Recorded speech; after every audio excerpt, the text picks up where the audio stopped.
Máis de 80 actividades e un investimento superior ao €500.000 son algunhas das cifras que nos deixa o balance da Cidade Europea do Viño de Cambados, un esforzo que tivo a súa recompensa. Que o maior número de visitantes recollido nesta oficina, pois con case 46.000 persoas, só na oficina de turismo. E a verdade é que a maioría destes visitantes eran españois, nun número de ao redor de 37.000 persoas, pero tiñamos tamén un gran porcentaxe de estranxeiros que se achegaron a Cambados e sobre todo pois estranxeiros franceses e portugueses.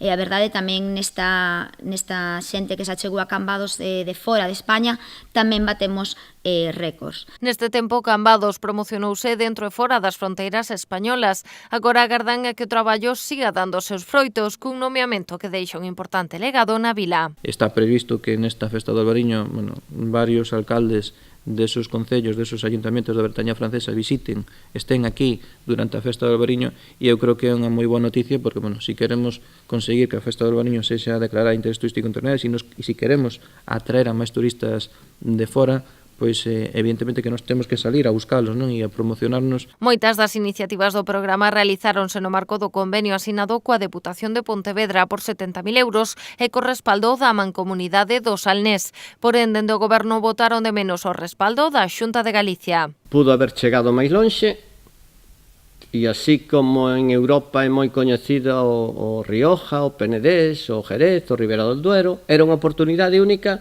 para que a esa altura estivera o viño albariño.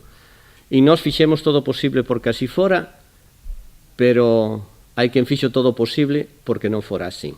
A elección de Cambados como Cidade Europea do Viño foi unha sorpresa agradable, moi agradable, probablemente para case todos, pois é evidente que para algúns non o foi.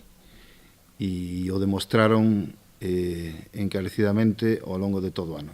Senón que cando se fixo o acto de cofradías enogastronómicas houbo xente pertencente ao Partido Popular e pertencente tamén a unha das cofradías gastronómicas que estivo chamando unha por unha todas as cofradías para que non viñesen a Cambados e así boicotear o acto. O paso da Cidade Europea do Viño deixa tamén novos obxectivos en Cambados, un deles a declaración da Festa do Albariño de interese turístico internacional, coa fin de que chegue a tempo para a celebración deste 2018.